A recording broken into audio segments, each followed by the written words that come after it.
Televisa presenta Televisa del Golfo, porque todos somos uno, presenta.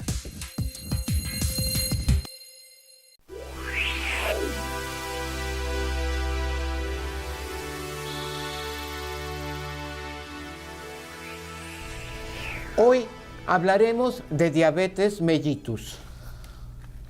La diabetes mellitus es una de las enfermedades que actualmente causa más muertes y un mayor número de mexicanos la padecen. La diabetes es una enfermedad que se hereda como riesgo, pero nosotros con nuestros hábitos podemos apresurar su aparición, podemos retrasarla o podemos impedirla. Hoy la diabetes es la causa de muchas pérdidas económicas, laborales y humanas. Sin embargo, si la controlamos, se puede vivir bien con diabetes. Existen muchos especialistas involucrados en el cuidado de la diabetes. De eso hablaremos el día de hoy. Quédate con nosotros, mantente cerca de la radio y aprovecha la oportunidad para obtener información sobre diabetes mellitus con el especialista en endocrinología de Hospital Semaín.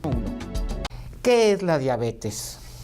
Mira, diabetes se refiere por sus raíces a mucha agua, mucho líquido, y por eso se llama diabetes mellitus, porque generalmente cuando se descubre una persona con diabetes es porque está orinando mucho por el exceso de azúcar en su sangre. Hay otros tipos de diabetes, la diabetes insípida, pero generalmente cuando hablamos de diabetes nos viene a la idea, a la cabeza, el azúcar alto en sangre. El azúcar es un elemento que es nuestro combustible principal en el organismo, pero como todo, en exceso se transforma en algo malo, en un veneno. Entonces, la diabetes se refiere a que el páncreas de la persona no está actuando normalmente para controlar los niveles de glucosa. Y cuando esos niveles de glucosa salen de su cauce, aunque el paciente no sienta nada, poco a poco le va causando daño. Mucha gente dice que la diabetes devino por un susto o por una impresión o porque se enojó con la suegra o con el yerno. Realmente esos a veces son disparadores, algo que empuja la aparición o que el paciente se dé cuenta. Nosotros tenemos una escala, en los médicos, una escala de algo que llamamos factores de riesgo. Es decir, si una persona tiene un familiar con diabetes, tiene sobrepeso, no hace ejercicio, tiene más de 40 años o tiene hipertensión o grasas altas, tiene factores de riesgo para que le dé diabetes. Y esas personas que tienen esos factores que acabo de mencionar, una, deben de cuidarse más, y dos, deben de irse a checar periódicamente la glucosa para saber que no estén entrando en terreno peligroso. ¿A quién puede darle diabetes? En general, a cualquier ser humano. Sin embargo, esas personas que tienen factores de riesgo que mencionábamos, voy a decirlo otra vez porque es muy importante, tener un familiar con diabetes, tener sobrepeso, no hacer ejercicio, tener más de 40 años, tener presión alta o grasas altas, tienen más riesgo. Generalmente cuando yo veo a un paciente con diabetes, estoy hablando de la diabetes tipo 2, que es la más frecuente. Cuando veo a un paciente con diabetes le pregunto, ¿usted tiene familiares con diabetes? El 99% me dice que sí. Quiere decir que el riesgo se hereda. No se hereda la enfermedad, se hereda el riesgo. Por eso tú decías al principio que se puede prevenir, es cierto. ¿Es exclusiva de los familiares de pacientes diabéticos? No, como decía, tal vez sea lo más frecuente, pero por ejemplo, una persona no tiene familiar con diabetes en primera o segunda generación, pero no anda bien del peso, se alimenta mal, no hace ejercicio, su riesgo aumenta mucho. Le puede dar diabetes. Sí tenemos pacientes así y tenemos pacientes cada vez más jóvenes desarrollando diabetes tipo 2. Hay una pregunta que muchas veces nos hacen las personas a través de las redes sociales y causa mucha inquietud. ¿La diabetes se cura? Definitivamente, en general, no. Afortunadamente, hoy vivimos en una época donde tenemos muchas cosas que ofrecerles a los pacientes con diabetes, muchos tipos de tratamiento, muchos métodos de diagnóstico, muy buenos medicamentos, pero curarse hasta la fecha no. Hay muchas cosas experimentales desde hace 30, 40 años, desde que el doctor Jodlin puso una clínica renombrada en Estados Unidos y desde que se descubrió la insulina, hay una lucha por curar la diabetes. No se ha logrado y la gente debe de tener cuidado con publicidad engañosa que dice que con tal hierba o con tal procedimiento se puede curar. Mentiría si no dijera que hay cierto grupo de pacientes o cierto grupo de diabetes que sí desaparecen. Por ejemplo, la diabetes del embarazo. La diabetes del embarazo ocurre en el embarazo y se quita cuando termina el embarazo. Podríamos decir que es una diabetes que se cura, aunque le deja a la paciente el riesgo de que le dé diabetes en años posteriores. Y aquellas tipos de diabetes que llamamos secundarias, que quiere decir que porque pasó algo, se le dio un medicamento, por ejemplo, que causa que se eleve el azúcar, como la cortisona, o que el paciente sufrió una pancreatitis que dañó gravemente el hígado, el páncreas, perdón, puede ser que se eleven los niveles de azúcar y cuando desaparezca la cortisona o desaparezca la pancreatitis, el azúcar vuelva a la normalidad, pero son los menos frecuentes. De los diversos tipos de diabetes, la diabetes tipo 2 es la que padece el 90 y tantos % de la población y esa no se cura, pero bien controlada es posible tener una buena calidad de vida. ¿Qué es el control adecuado de la diabetes? ¿Cuáles son las complicaciones en caso de no tenerlo? Bien, cuando hablamos de control adecuado, que estamos hablando de cifras. Mucha gente piensa que estar controlada significa no tener síntomas, no tener mucha sed, no tener mucha hambre, que las heridas se les cierren bien. No ir muchas veces al baño. Exactamente, o sea, dices, bueno, no tengo eso, estoy bien. Y eso puede ser una mentira. En la consulta puede ser una mala percepción. En la consulta vemos gente que trae 300, 400 miligramos de glucosa en sangre circulante, que son muy peligrosos y se sienten bien. No van mucho al baño, no tienen mucha sed. ¿Qué está pasando? Su cuerpo se ha saturado de tal manera de azúcar que ya no siente los cambios. Les digo que son glucólicos, son como los alcohólicos. ¿Sí? Andan ebrios, andan en segundo, tercero o cuarto grado de ebriedad y ellos dicen que andan bien, pero tú los ves que algo está mal, ¿verdad? Bueno, lo mismo pasa con la glucosa y les pasa tan así a los glucólicos que cuando tú empiezas a regresar la glucosa a lo normal, el azúcar a lo normal, se sienten mal de inicio. ¿Por qué? Porque estaban saturados y su cuerpo ya tiene hambre de ese azúcar, que de todas maneras se convierte en un peligro. Entonces, para nosotros, control adecuado es, además de que el paciente se sienta bien, tener ciertas cifras de glucosa circulando en sangre. Específicamente, en el caso, 3 cifras. Una, que el azúcar en ayunas esté entre 80 y 120. Una cifra promedio de 100 es muy buena, entre 80 y 120. ¿Por qué entre 80 y 120? ¿Porque le gusta al doctor Zúñiga? No, porque lo que vemos es en la experiencia de las poblaciones, cuando alguien anda arriba de 120 durante mucho tiempo, esas pequeñas cantidades de azúcar se van quedando en los ojos, en los riñones, en las piernas, y van echando a perder, como en el caso del tanque de la gasolina y el asiento, van echando a perder el cuerpo. Después de alimentos, obviamente que después de alimentos el azúcar tiende a subir. El azúcar nunca está en un mismo nivel. En la mañana está en cierto nivel, 3 horas después cambia porque tiene que gastarse y el hígado produce azúcar. Cuando comemos el azúcar tiende a subir. Entonces, o la segunda cifra importante, 2 horas después de los alimentos no debes traer arriba de 160. Son niveles de seguridad. La tercera cifra importante es la famosa hemoglobina glucosilada. La hemoglobina glucosilada es una herramienta muy útil que se hace cada 3 a 6 meses ¿Por qué es útil? Porque la dichosa hemoglobina glucosilada o glicada mide el azúcar que se pegó a los glóbulos rojos durante los últimos 3 meses. Entonces es un examen en retrospectiva. Ahí no puedes engañar. Exactamente, te dice, porque mucha gente se checa en la mañana y ve que sale bien y a comer se ha dicho, entonces el azúcar le sube mucho y no se da cuenta. La hemoglobina glucosilada delata esa zona que no ve el paciente. 6.5 para abajo en los que son muy jóvenes en diabetes o en edad, o 7% para abajo en general. Si una persona con diabetes tiene 7% o menos, puedo decir que anda bien controlada.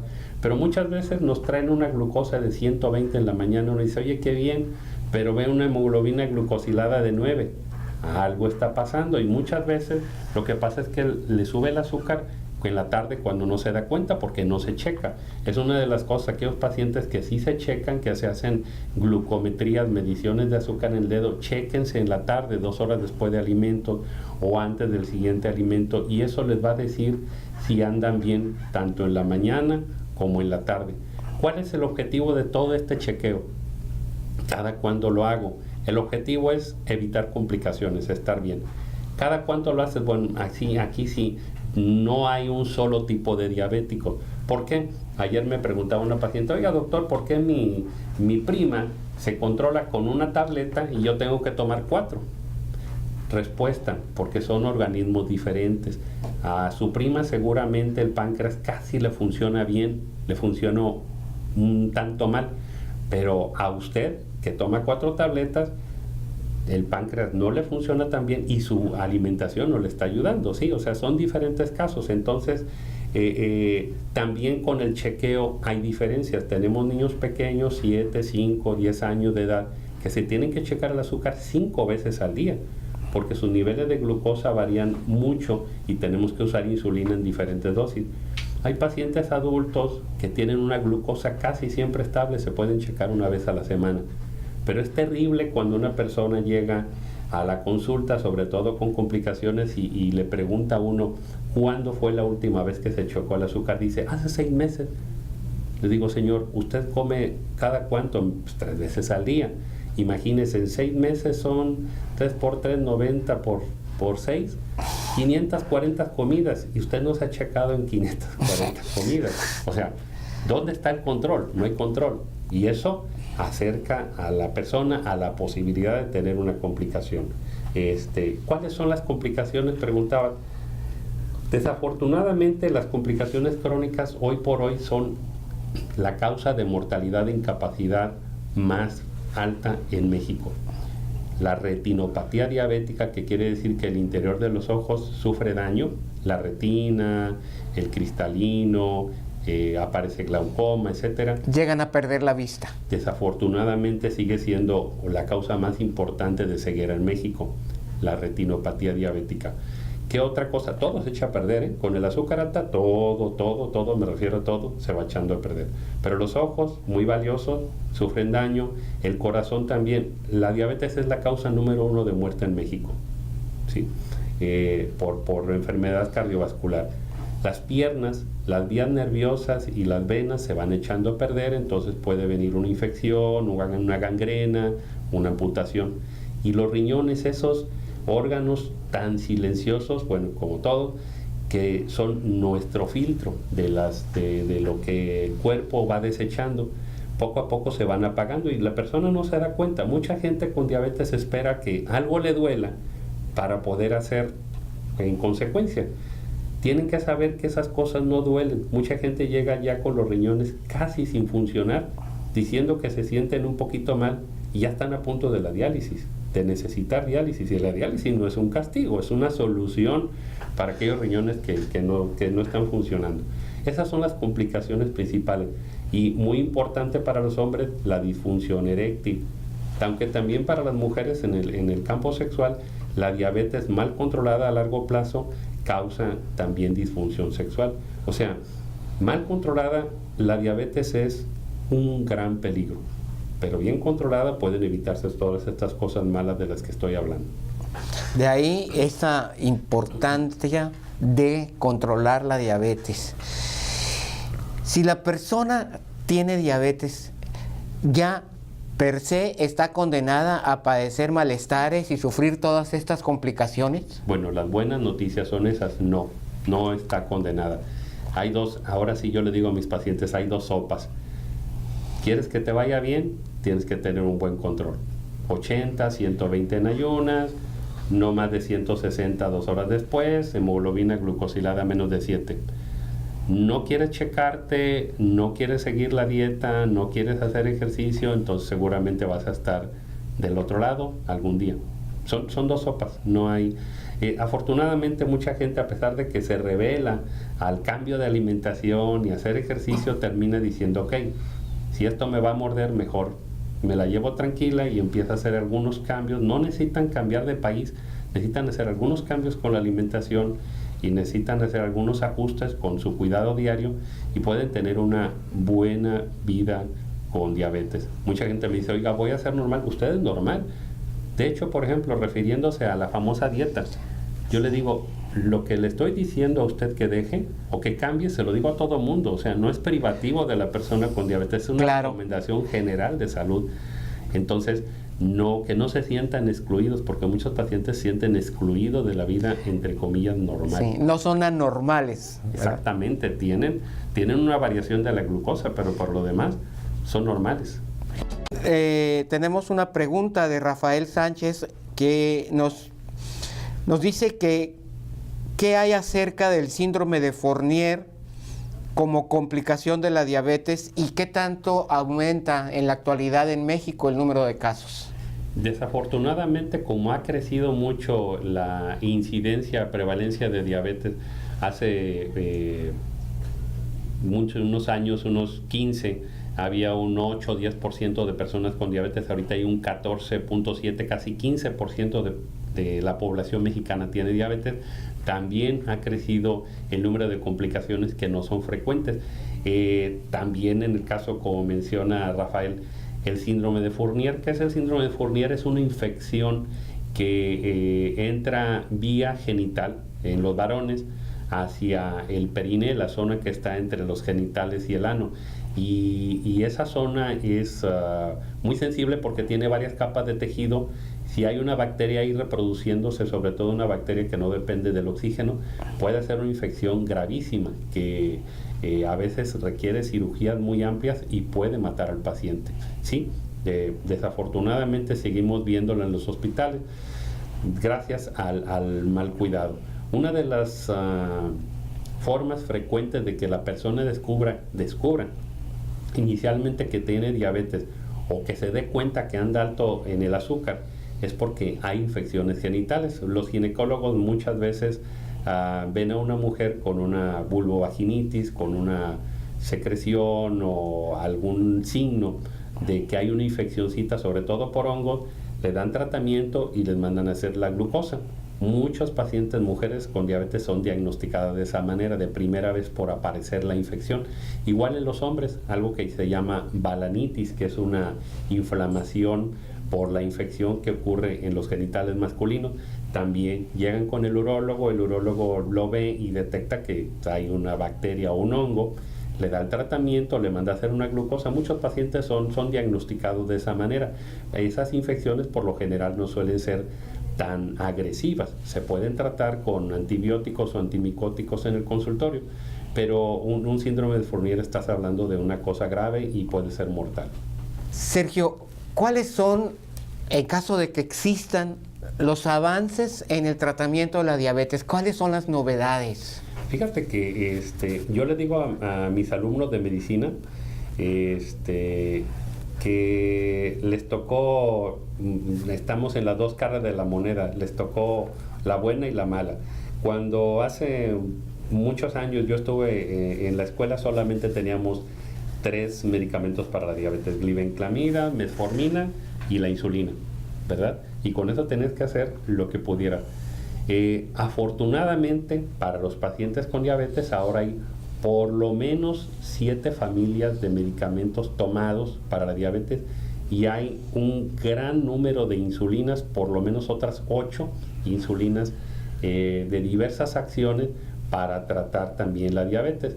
Les digo a mis alumnos que El problema para ellos es que tienen más que aprender porque se han desarrollado muchos y vienen otros en camino. Sí, existen muchos avances, existen medicamentos nuevos, existen medicamentos que ayudan a regular el azúcar de muy diversas maneras, a través de abrirles el paso por los riñones, a través de mejorar la función del intestino con el páncreas, a través de mejorar el uso de la propia insulina.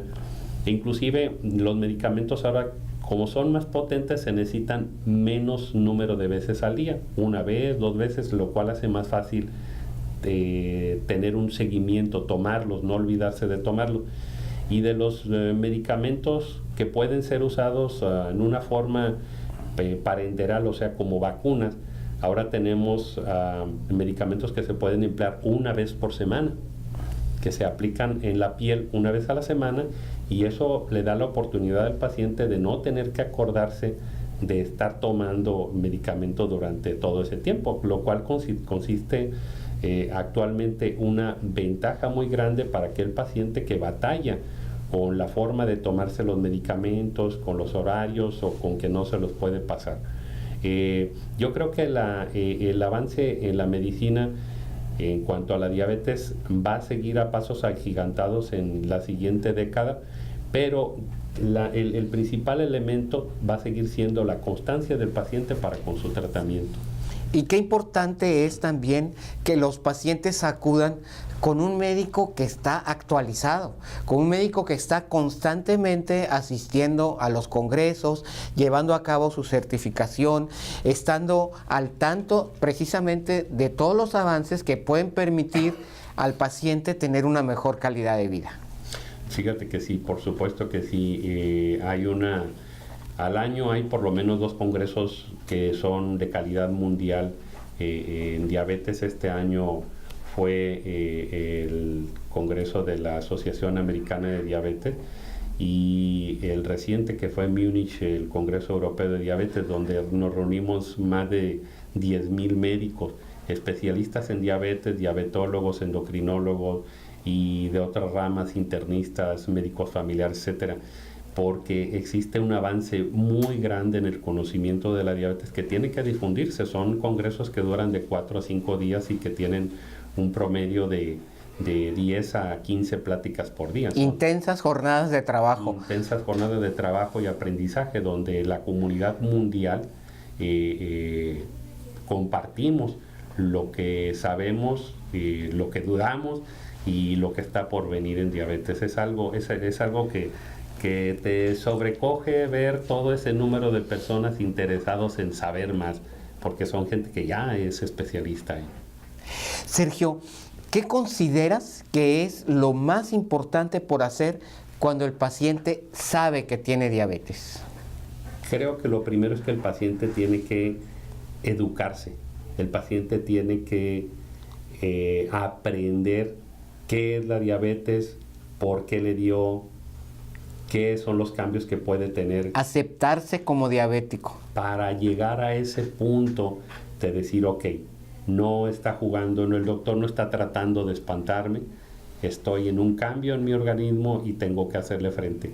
La aceptación en el caso es muy importante, y la información para esa aceptación es bastante importante, porque vivir en la negación lleva al paciente a rodear el problema y a veces está rodeando un precipicio en el cual se puede caer. Para nosotros, los especialistas en diabetes, la educación de la persona, es decir, el conocimiento de qué, cómo y cuándo y qué tiene que hacer, es muy importante. Obviamente que de ahí se van a derivar otras 4 cosas. Para nosotros el tratamiento de la diabetes es como una mesa, 4 patas y una superficie. Las 4 patas son educación, alimentación, ejercicio, medicamentos. Y la superficie sobre la que descansa todo eso es el automonitoreo, es decir, lo que hace el paciente para saber cómo va. Pacientes que hacen esas 5 cosas orientados con información y orientación, les va bien, siempre les va a ir bien. Ese control del que tú hablas, que debe ser de acuerdo a como corresponde a cada paciente, una vez que el paciente sabe que tiene la glucosa alta, ¿qué es lo que tiene que hacer? O sea, ¿eso es lo que le va a llevar a tomar decisiones respecto a medicamentos o respecto a visitar al médico o respecto a qué? Así es, se llaman decisiones informadas. El paciente ya va a saber que tiene un problema, va a saber cuando el azúcar está inadecuadamente alta y en consecuencia eso va a saber si le va a bajar un poquito a las carnes o le va a bajar un tanto a los carbohidratos o que se tiene que checar o le llama al médico para que le aumente la dosis de la tableta o la insulina. Eso lleva a una acción continua para que el azúcar no esté alto durante mucho tiempo y obviamente que al tener un buen control no va a tener complicaciones. ¿Existe en Semaín algún programa diseñado especialmente para pacientes diabéticos? Fíjate que en Semaín tenemos la gran ventaja de que contamos con todas las especialidades involucradas en el manejo de la diabetes. Están bueno, hay que decir que todo mundo manejamos personas con diabetes, ¿no? Los ginecólogos, los pediatras, los médicos familiares, los dentistas, etcétera. Y de alguna manera todos tenemos que ver con la diabetes, pero especialistas en el campo de diabetes o en sus diversas complicaciones están el oftalmólogo, el dentista, la podiatra, el psicólogo, el endocrinólogo y los médicos familiares que suelen ser los médicos de cabecera. Los nefrólogos. Los nefrólogos. Creo que somos afortunados en tener a todo ese mundo de gente en un equipo, en un solo hospital. Y sí tenemos un programa específico. Como los endocrinólogos somos los especialistas en diabetes, obviamente tenemos un programa de educación para personas con diabetes. 2 veces por semana, una educadora en diabetes da una plática, una charla de un par de horas de duración para aquellas personas que llegan de primera vez a mi consulta, que probablemente tengan unos meses o unos años, pero no tienen toda la información. Aquellos que están debutando como pacientes diabéticos. Sobre todo ellos, porque se encuentran con la noticia y con el desconocimiento total de qué hay que hacer. Y el shock, ¿verdad? Emocional. El shock emocional, eso es muy importante, porque muchos, cuando le dices tú, es que usted tiene diabetes, algunos se ponen a llorar. ¿Por qué? Porque la abuelita murió amputada, porque el papá murió con diálisis, y entonces ellos se ven en el escenario de que a mí me va a pasar eso. Entonces, precisamente este tipo de información, de educación, sirve para que la persona se quite todas esas ideas, esas fantasías, porque son fantasías, y sepa que, como decía yo, tiene de 2 sopas. Puede escoger estar bien, hacer las cosas correctas. Yo invitaría a las personas que nos escuchan que tienen diabetes y no han recibido la información adecuada, a que acudieran, que llamaran a Medicina Interna de Semaín para que pudieran tener una charla, recibir una charla o información sobre diabetes. Ahora, no somos los únicos, obviamente ustedes pueden entrar en internet y hay una cantidad enorme de información. El problema es que mucha gente no accede a eso. Existe como decías, una negación. No, yo no quiero saber más, yo no quiero saber de ese problema, a mí no me digan nada más, dame mi tabletita y bye. Y esa la negación es peligrosa.